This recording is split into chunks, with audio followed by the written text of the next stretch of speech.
So Donald Trump called out Canada this morning, publicly, personally, and aggressively. A series of social media attacks and an unscripted press gaggle on the White House South Lawn, in which he accused Mark Carney of being ungrateful, threatened the most severe economic measures ever imposed on a so-called ally, and essentially dared Canada to respond. Mark Carney responded within hours. Not with words, with actions. A devastating three-layer counterstrike, a public dismantling of Trump's claims with specific economic data, an immediate set of targeted economic measures hitting Trump's political base in 6 states, and a coordinated endorsement from 5 allied nations that landed within 90 minutes of Carney's address.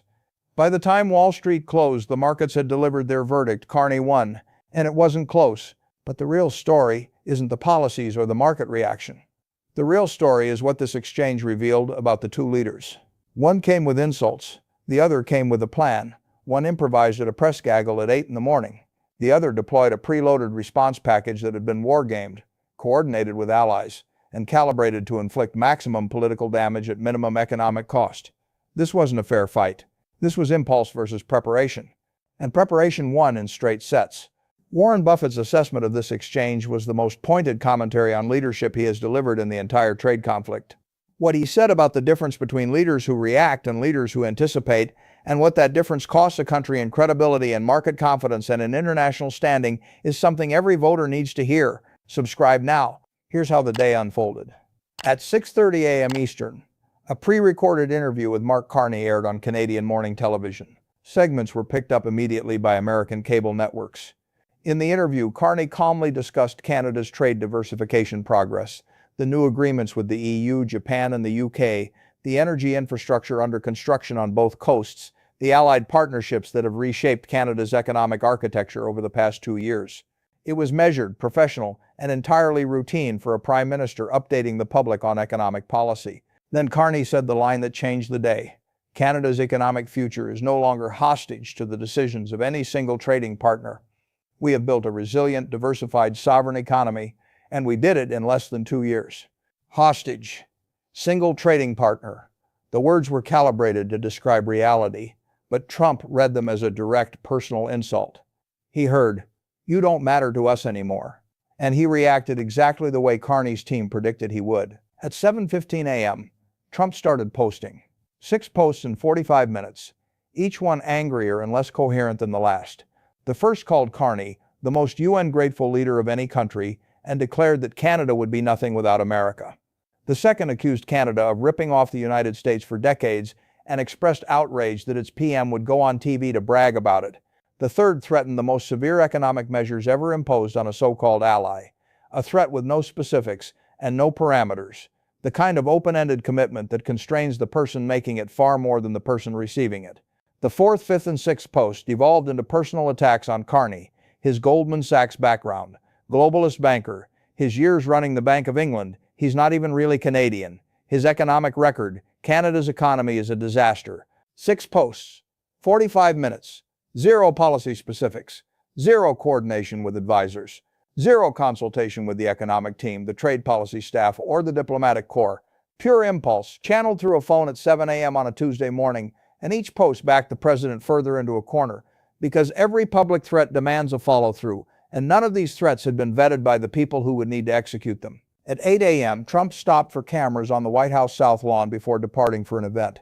He amplified the social media attacks on live television, adding 3 specific threats that his own advisors reportedly learned about by watching the broadcast: potential banking restrictions on Canadian financial institutions operating in the United States, an energy import freeze on Canadian crude oil, and possible initiation of USMCA withdrawal proceedings. 3 specific economic threats made on camera to the entire world. None of them discussed with the economic team beforehand, none reviewed for legal feasibility, none assessed for market impact, unintended consequences, or retaliatory exposure. An economic advisor was visible in the background, reportedly on the phone within seconds, attempting to determine whether the president's improvised commitments were even legally executable. The trap was set, and Trump had set it on himself. By making specific threats publicly on camera, he committed himself to positions that would be devastating to walk back, weakness, and devastating to follow through on, self-harm. The only question was how Canada would respond, and the answer, when it came 4.5 hours later, revealed something that changes how we should understand this entire trade conflict. From 8 a.m. to 12:30 p.m., Carney said nothing. 4.5 hours of silence. The media speculated feverishly. Pundits debated whether Carney was scrambling to formulate a response or whether Canada was too frightened to engage. Trump allies celebrated. He's afraid to respond. Canada knows it's outmatched. Carney is hiding. Conservative commentators declared victory by noon. They were reading the silence exactly wrong. Carney wasn't deliberating. He was activating. The response package had been prepared weeks earlier, one of several pre-built counter-strike protocols that Carney's team had designed for exactly this kind of provocation. The 4.5-hour window wasn't decision time. It was verification time. Confirming that Allied leaders' statements were finalized, verifying that the economic countermeasures were legally activated, and calibrating the timing so that Carney's response would land after markets had priced Trump's threats but before the trading day ended, maximizing the market impact of the counterstrike. The silence wasn't hesitation. It was staging. And at 12:30 p.m. the stage was set. Carney delivered a 15-minute address from the floor of Canada's Parliament. Calm, measured, data-heavy, the rhetorical opposite of Trump's morning in every conceivable dimension. Where Trump had shouted, Carney spoke quietly. Where Trump had insulted, Carney cited statistics. Where Trump had improvised, Carney read from a document that had clearly been through multiple drafts, legal review, and economic verification. He dismantled each of Trump's 3 threats with specific data, delivered without raising his voice, without a single personal attack, and without a trace of the emotional volatility that had characterized the presidential performance 6 hours earlier. On the banking restrictions threat, Carney deployed the kind of precise financial analysis that only a former central banker could deliver extemporaneously, though of course it wasn't extemporaneous at all. Canadian financial institutions, he noted, hold $2.4 trillion in global assets and process over $600 billion in cross-border transactions annually. Canadian banks are not peripheral players in the American financial system. They are embedded in it, providing liquidity, processing transactions, financing trade, underwriting commercial lending across dozens of American states. Restricting their operations wouldn't punish Canada. It would disrupt American lending markets, mortgage origination pipelines, and cross-border commercial transactions at a scale that would cause more damage to American financial stability than to Canadian. He invited the president to consult his own banking regulators, the Federal Reserve, the OCC, the FDIC, before making promises his financial system could not survive. The invitation was polite. The implication was devastating. On the energy import freeze threat, Carney cited 3 independent energy analysts by name, lending the projection the weight of professional consensus rather than partisan argument. Their estimate, freezing Canadian crude imports would raise American gasoline prices by approximately $1.40 per gallon within 30 days. 60% of American crude imports come from Canada. American refineries, particularly the massive complexes in the Midwest and along the Gulf Coast, were designed, built, and calibrated specifically for Canadian heavy crude. Switching to alternative grades requires billions in capital investment and years of infrastructure modification. The alternatives are more expensive, less reliable, geopolitically riskier, and months to years away from replacing the volume that Canadian pipelines deliver daily. Carney encouraged the president to explain that arithmetic to American consumers filling their tanks in Iowa, in Ohio, in Pennsylvania, in states that determine elections. On the USMCA withdrawal threat, Carney's legal team had pre-prepared a constitutional analysis that they released simultaneously with the address. The analysis demonstrated, with citations to the agreement's text, to congressional authority precedent, and to executive power limitations, that USMCA withdrawal requires 6 months formal notice and cannot be executed without congressional involvement. It cannot be accomplished by executive order, by social media post, or by impromptu statement on the White House lawn. Carney suggested with the barest trace of a smile that the president might wish to consult the text of the agreement he himself signed. Numbers, data, legal analysis. Every response was substance. Because numbers in a trade war are more devastating than adjectives. You can argue with an insult. You can shout over a threat. You cannot argue with a spreadsheet. And Carney had brought the spreadsheet. But the data dismantling was only layer 1. It won the argument. Layer 2, which arrived simultaneously, was designed not to win arguments but to inflict political pain.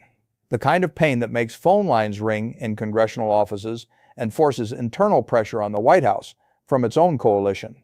At 12:45 p.m., as Carney was still speaking, Canada activated a set of targeted economic countermeasures that had been preloaded into the system and were waiting for exactly this trigger. Not broad tariffs that would hurt Canadian consumers alongside American ones. Not sweeping restrictions that could be framed as disproportionate. Surgical measures, designed with the precision of a campaign strategist who has studied American political geography at the county level and knows exactly where pressure produces results. First, immediate suspension of potash export facilitation to 6 American agricultural states: Iowa, Nebraska, Kansas, Indiana, Missouri, and Ohio. Canada supplies approximately 30% of the world's potash, the essential fertilizer without which American agriculture cannot function at industrial scale. Corn, soybeans, wheat, the crops that feed the country and drive the export economy of the heartland, all depend on potash application during planting season. The suspension was timed precisely for the pre-planting window, when potash demand peaks, when stockpiles are being deployed, and when alternative sources are functionally unavailable at the volumes required. The 6 states were not selected randomly. They are agricultural heartland states. They have significant Republican representation at the federal level.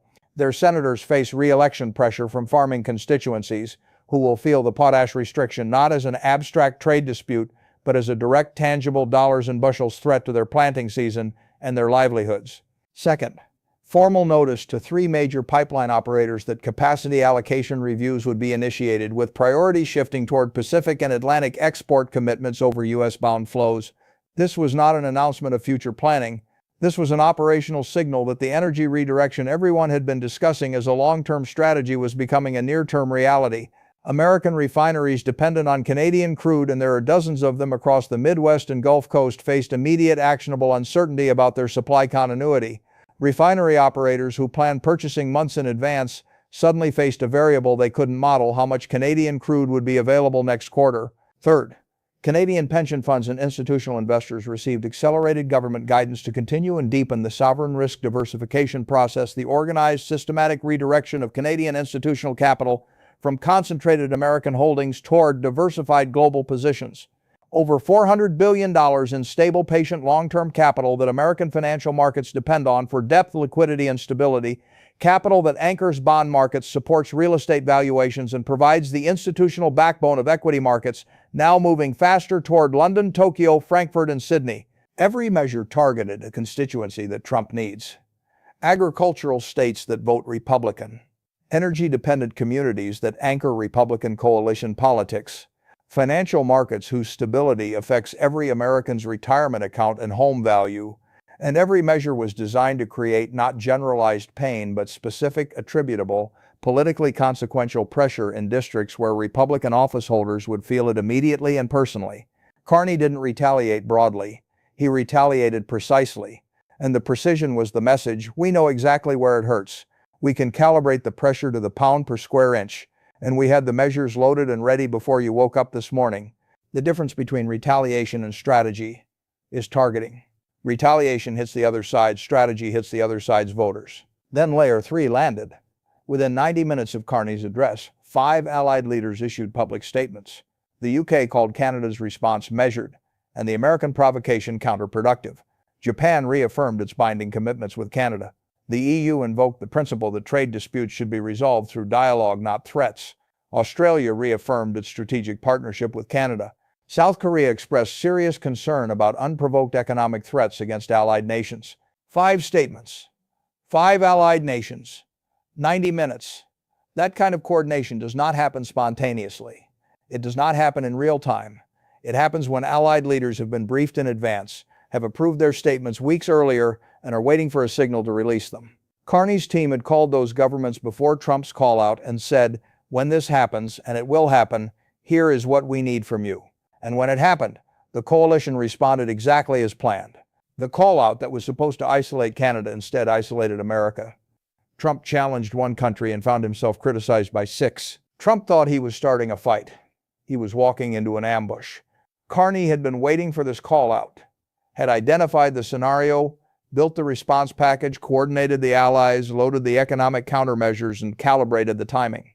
The only thing he needed from Trump was the trigger, and Trump, right on schedule, provided it. Impulse showed up at 7:15 a.m. with a phone and a grievance. Preparation had been sitting at the table for weeks, and then Buffett delivered the verdict. And it was, in its quiet, methodical way, the most devastating assessment of presidential competence that Warren Buffett has offered, in a career spanning 7 decades of commentary on American leadership and 70 years of evaluating companies and leaders, Buffett said, "I've learned one thing that applies to every business, every investment, every partnership, and every negotiation. Preparation is the single most reliable indicator of competence. It is the thing I look for before anything else, before charisma, before confidence, before track record. Preparation. When a CEO walks into an earnings call with answers ready for questions that haven't been asked yet, when I can see that they've anticipated the concerns, modeled the scenarios, and prepared the data, I invest. When a CEO walks in and improvises when they respond to difficult questions with bluster rather than substance, I sell." That principle has guided every significant investment decision I've made, and the same principle applies with even greater force to leaders of nations. What I watched today was one leader improvise and another leader prepare. And the outcome was entirely predictable, because the outcome is always the same. It has been the same in every boardroom, every negotiation, and every confrontation I have witnessed in 7 decades. Preparation wins. Always, without exception. The president made 3 specific economic threats on live television this morning. I want people to understand the gravity of what that means. These were not casual suggestions. These were public commitments made by the leader of the world's largest economy, on camera, broadcast globally, to specific economic actions against a major trading partner and ally. And none of them, not a single one, had been assessed by his economic team before he said them. None had been reviewed for legal feasibility. None had been modeled for their impact on American markets, American consumers, or American financial stability. One of them, the USMCA withdrawal threat, isn't even within the president's unilateral legal authority. He cannot do what he promised to do, and he apparently didn't know that when he promised to do it. Meanwhile, Canada's Prime Minister responded with a pre-built counterstrike that addressed each threat with verified economic data, activated targeted economic measures that had been war-gamed and preloaded, and coordinated 5 allied nations to issue supporting statements within 90 minutes of the response. That level of diplomatic coordination takes weeks of preparation.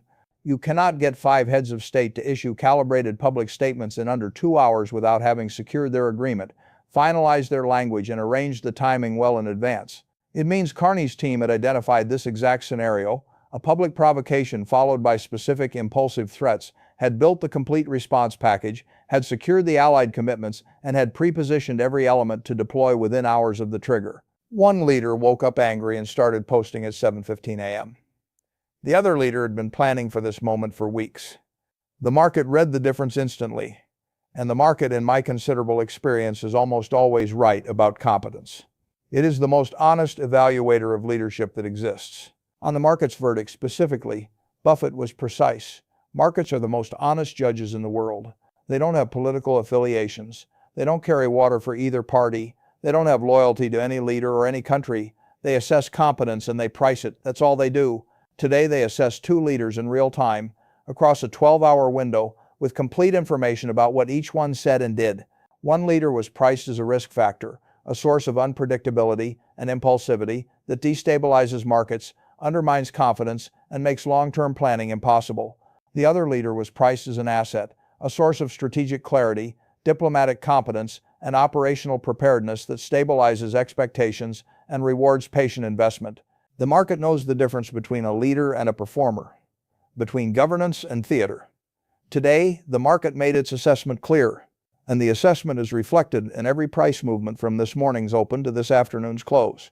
What concerns me most, Buffett continued, is not this specific exchange, but what it reveals structurally about how the world's largest economy is being governed. When the leader of the United States makes policy by social media post, when specific, consequential, market-moving economic threats against allied nations are formulated on impulse, without the input of the people who understand their implications, and broadcast to the world before anyone in the administration has had a chance to assess whether they're even legally executable, the country's credibility as a serious negotiating partner suffers damage that extends far beyond a single news cycle, not just with Canada, with every country, with every investor, with every institution anywhere in the world that needs to trust that American commitments are considered, reviewed, and reliable. Carney's preparation didn't just win the day. It exposed in the most public and undeniable way possible the absence of preparation on the other side. And that exposure is now visible to every foreign ministry, every sovereign wealth fund, and every multinational corporation making decisions about where to invest, where to partner, and whom to trust. By close of trading, The market had rendered its judgment in numbers that admitted no ambiguity and no alternative interpretation. The Canadian dollar strengthened against the US dollar, ending the day higher despite the morning's initial sell-off, a reversal that tracked almost precisely to the moment Carney began speaking at 12:30 p.m. The morning volatility caused by Trump's threats was erased within an hour of the counterstrike. By 3 p.m., the Canadian dollar was trading at its strongest level against the greenback in 6 weeks. Traders weren't guessing. They were pricing competence. American agricultural futures spiked in the 6 states targeted by potash restrictions. Corn futures rose sharply as planting season fertilizer supply became uncertain. Soybean futures followed. Wheat futures climbed. In Iowa, Nebraska, Kansas, Indiana, Missouri, and Ohio, the 6 states Carney had identified and targeted, commodity traders were already modeling reduced yields, higher input costs, and compressed margins for the upcoming growing season. The potash restriction hadn't physically prevented a single shipment yet, but the market doesn't wait for physical reality. It prices expectation, and the expectation was pain. Energy stocks fell across the board on the pipeline redirection notice. Refinery operators with significant Canadian crude exposure, Marathon Petroleum, Valero, Phillips 66, and others, saw their share prices decline as analysts modeled the implications of capacity allocation reviews that could reduce their access to the specific crude grade their facilities were built to process. The energy sector, which had already been volatile throughout the trade war, priced in a new and unwelcome variable, the possibility that Canadian crude, which had always been assumed to be available as a matter of geographic and economic inevitability, might not be available at current volumes indefinitely. American financial stocks softened on the institutional capital outflow acceleration guidance. Banks, asset managers, and financial services companies that benefit from deep liquid markets supported by stable institutional capital faced the prospect of $400 billion in patient long-term Canadian investment being systematically redirected to other financial centers over the coming months and years. The S&P 500 closed down for the day with trade-sensitive sectors leading the decline and defensive positions strengthening as investors sought safety. The market judged the exchange in real time, on the merits with complete information. And the verdict was unambiguous. The call-out hurt America more than it hurt Canada. The counterstrike landed on every target Carney aimed at. The provocation backfired comprehensively. Trump's afternoon was silence. After dominating the morning news cycle with 6 posts and a combative press gaggle, the White House went completely dark after Carney's response. No follow-up posts, no press briefing, no clarification, no escalation, no attempt to counter the data Carney had deployed or to respond to the allied statements that continued arriving throughout the afternoon. Advisors were reportedly in damage control mode, conducting an urgent assessment of which of the morning's 3 threats were legally executable, what the market and economic consequences of implementation would be, and how to walk back specific on-camera commitments to a global audience without appearing to retreat. The morning had been loud, the afternoon was silent, and in diplomacy, silence after a provocation you initiated is not strategic patience. It's the sound of a team discovering that their leader made promises they cannot keep, threats they cannot execute, and commitments that their own legal and economic advisors are telling them would be catastrophic to follow through on. Republican senators from the 6 targeted agricultural states didn't wait long to make their concerns known. Iowa's senators issued a joint statement calling for immediate dialogue to resolve agricultural supply disruptions, language that conspicuously avoided defending the president's morning provocation and instead focused on the consequences the counterstrike had created for their constituents. Nebraska's senator requested an emergency briefing from the USDA on potash supply alternatives and availability. Ohio's senator, facing a re-election campaign in 2026, requested a full briefing on the trade implications of this morning's exchange, which in the coded language of congressional communication translates to, "What just happened? Why weren't we consulted beforehand? And how do we fix this before my farmers start calling my office?" Kansas congressional delegation convened an emergency meeting with the state's agricultural commissioner. Indiana's governor issued a statement expressing concern about supply chain stability for our agricultural producers. Missouri's senators requested a private meeting with the trade policy team, reportedly to express behind closed doors the frustration that they couldn't express publicly without breaking with the president. Carney's targeting worked exactly as designed. Within hours of the counterstrike, Republican office holders from coast to heartland were calling the White House not to rally behind the trade war, but to demand that the White House fix the damage the morning's impulsive call-out had caused to their states, their farmers, and their political prospects. The political cost of the improvisation landed precisely where Carney intended, on the desks of the people who have the leverage to pressure Trump to de-escalate. And those people were pressing that leverage before the sun set. Diplomats and foreign policy analysts worldwide drew immediate and lasting conclusions from the 12-hour exchange. The speed and sophistication of Carney's response elevated Canada's international standing to a degree that years of conventional diplomacy could not have achieved, demonstrating a level of strategic competence, allied coordination, and operational readiness that repositioned Canada from a middle power reacting to American pressure to a serious, formidable geopolitical actor with an alliance-backed strategic playbook that the world's largest economy couldn't match.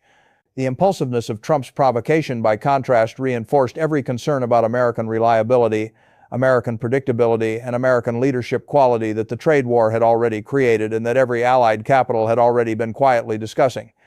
Every government in the world just watched a 12-hour case study in leadership. One leader operated on impulse, governed by emotion, mediated through social media, uncoordinated with his own team, and producing consequences his administration spent the afternoon scrambling to contain. The other leader operated on preparation, executing a pre-built, war-gamed, ally-coordinated response package with the timing and precision of a military operation. And the international community drew the obvious conclusion about which leader to trust with long-term agreements, strategic partnerships, and the kind of commitments that nations build their futures on.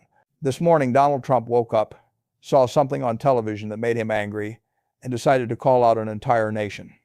He posted 6 times in 45 minutes. He made 3 specific, unvetted economic threats on live television. He backed himself into a corner of his own construction, public commitments that would be devastating to walk back and devastating to follow through on.